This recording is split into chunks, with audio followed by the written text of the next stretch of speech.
ఇసుక కొండలుండే ఏమైపోయినాయి నాయన ఇసుక కొండలు బకాసురులాగా మొత్తం ఇసుక కొండలన్నీ కూడా మింగేసిన సందర్భాలు స్థానికంగా ఉన్న ఎమ్మెల్యేలు ఇదే నేషనల్ హైవే పైన హుండాయ్ షోరూమ్ కానుకుని నాకు తెలిసి ఇసుక కొండ ఎప్పుడు కూడా నేను చూడలే అంత పెద్ద కొండలు ఉండే గత ప్రభుత్వంలో అవన్నీ కూడా స్టాక్స్ పెడితే 4 రోజులు తిరగకుండా బకాసురులాగా దాన్ని మొత్తం మింగేశారు. నాకు ఒకటి అర్థం కావట్లా, ఎక్కడికి వెళ్ళిపోయింది అది? ఫ్రీగా ఇచ్చారా? ఎవరికి ఇచ్చారు ఫ్రీగా? 4 రోజుల్లో ఫ్రీగా ఇచ్చేయడం ఏంటి? సుమారుగా 10 కోట్ల రూపాయలు విలువ చేసే ఇసుకని మరి ఎమ్మెల్యే స్వామిమాల వేసుకుని ఏ రకంగా మరి చేసాడనేది ఒక్కసారి రాజమహేంద్రవరం ప్రజలు ఒక్కసారి ఆలోచన చేయాలి. ఫ్రీగా ఇచ్చారా? ఎవరికి ఇచ్చారు? ఇప్పుడు ఇసుక కావాలనంటే సందర్భాలు ఏంటి? ఇసుక కావాలనంటే ఎవరికైనా వస్తుందా? నిజంగా ఆ స్టాక్స్ ఉంటే ఈ వరదల టైంలో ఆ స్టాక్స్ అన్నీ కూడా ఉపయోగపడి ఏం చేశారు? 4 రోజుల్లో మింగేశారు. ఇదేనా మీ కొత్త ప్రభుత్వం యొక్క పరిపాలన? జగనన్న ప్రభుత్వంలో ఆ స్టాక్స్ అన్నీ కూడా నిల్వలు పెడితే ఆ నిల్వలు ఎమ్మెల్యేలు అంతా కూడా కలిపి దోచుకున్నారు. అందరూ కూడా అక్షరాల 10 కోట్లు తక్కువ విలువ చేయకుండా ఉండే ఆ ఇసుక కొండలు వీళ్ళు మాట్లాడుతూ ఉన్నారు. నీతి నిజాయితీల గురించి వీళ్ళు మాట్లాడుతూ ఉన్నారు. మొత్తం సెటిల్మెంట్ బ్యాచ్లు జరుగుతూ ఉన్నాయి రాజమండ్రి వ్యాప్తంగా. అసలు ఎప్పుడైనా మనం చూసామా? డైరెక్ట్గా కొన్ని ప్రాంతాల్లో అయితే ఎమ్మెల్యేలు నేరుగా కలెక్టర్ల దగ్గరికి వెళ్ళి మా ప్రాంతంలో మేము క్లబ్బులు నడుపుకుంటాం, పేకాట క్లబ్బులు నడుపుకుంటాం అని డైరెక్ట్గా అడుగుతున్నారు. ఇది ఎక్కడ ప్రజాస్వామ్యం? అసలు మా ప్రభుత్వంలో ఎవరైనా పేకాట ఆడితే ముందర అరెస్ట్ అయ్యేవారు. ఆ సందర్భాలు కనబడే. ఇవాళ డైరెక్ట్గా ఎమ్మెల్యేలే ఉండి దగ్గరుండి ఆడిస్తూ ఉన్నారు.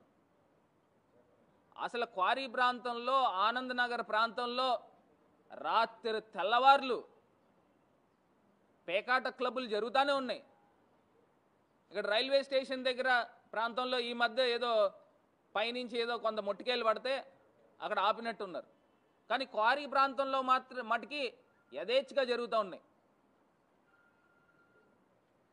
ఇదంతా మరి గాలి వార్తలు కాదు, వాస్తవాలు నేను చెప్తా ఉన్నా. ఇందులో ఎమ్మెల్యే వాటా ఎంత అని అడుగుతా ఉన్నా. ఈ పేకాట క్లబ్బుల్లో ఎమ్మెల్యే వాటా ఎంత? ఆనంద్ నగర్లో క్వారీ ప్రాంతంలో 3-4 చోట్ల ప్రాంతాల్లో వందల మందితో పేకాట క్లబ్బులు జరుగుతూ ఉన్నాయి. అసలు మా ప్రభుత్వంలో ఎక్కడైనా ఉక్కుపాదంతో తొక్కాం ఎక్కడైనా పేకాట క్లబ్బులు జరుగుతూ ఉంటాయి. వీళ్ళే ఎమ్మెల్యేలు డైరెక్ట్గా అధికారుల దగ్గరికి వెళ్తున్నారు, ఎస్పీల దగ్గరికి వెళ్తున్నారు, పోలీసుల దగ్గరికి వెళ్తున్నారు. కొంచెం సైలెంట్గా ఆడించుకుంటామండి. అసలు ఏంటిది? ఎక్కడికి వెళ్ళిపోతా ఉన్నాము? మళ్ళీ ఇసుక దగ్గరకు వచ్చేసరికి బ్లాక్ మార్కెట్ ఏ రకంగా జరుగుతుందనంటే ఆధార్ కార్డులు పెట్టుకోవడం, ఆధార్ కార్డులు వాళ్ళ తాలూకా వాళ్ళని పెట్టుకోవడం, ఇసుక తీసుకోవడం. పాపం లైన్లో నుంచున్న లారీలకి అవన్నీ కూడా పక్కకి వెళ్ళిపోవాలి. ముందర వీళ్ళ తాలూకా వాళ్ళకి బ్లాక్ మార్కెట్. మళ్ళీ లారీకి 2000-3000 అదనంగా ఆధార్ కార్డు వచ్చినోడికి అతను డైరెక్ట్గా అక్కడి నుంచి ఇచ్చేయడం. ఈ రకమైన వ్యవస్థ జరుగుతూ ఉంది. మరి గతంలో శాండ్ రూపేణా సుమారుగా 1000 కోట్ల రూపాయలు ప్రభుత్వానికి ఆదాయం వచ్చింది. మరి వీళ్ళు ఫ్రీ ఇసుకని పేరు చెప్తూ, ఫ్రీ శాండ్ అని పేరు చెప్తూ వీళ్ళు చేసే కార్యక్రమాలు ఏంటండి? ఇంత దారుణమా? ఇదే చంద్రబాబు నాయుడు గారు అసెంబ్లీ వేదికగా ఆయన చెప్పిన మాటలు ఏమని చెప్తా ఉన్నాడు? భయం వేస్తూ ఉందంట. మేము సూపర్ 6 అనే హామీలు ఇచ్చాము, అది చూస్తుంటే భయం వేస్తూ ఉంది, ముందుకు వెళ్ళలేని పరిస్థితులు, ప్రజలు ఆలోచన చేయాలంటున్నాడు. అంటే దానికి అర్థం ఏంటి? నీ సూపర్ 6 హామీలన్నీ ఎత్తేస్తావనే కదా. దానికి అర్థం ఏంటి? ప్రజలు ఆలోచన చేయాలి. ఇంకా నయం అర్థం చేసుకోండి, ఇంక నేను ఇవ్వలేనని డైరెక్ట్గా చెప్పేలే. అదే నాదెండ్ల మనోహర్ గారు మంత్రివర్యులు ఆయన క్వశ్చన్ అవర్లో డైరెక్ట్గా చెప్పాడు 3 సిలిండర్లు ఇవ్వలేము అని. మరి ఇదే మంత్రి లోకేష్ గారు ఆయన ఏం చెప్తా ఉన్నాడు, అందరినీ కూర్చోబెట్టి మాట్లాడి ఎంతమంది పిల్లలు ఉన్నారో ఐడెంటిఫై చేసుకుని, అసలు ఏంది ఐడెంటిఫై చేసేది?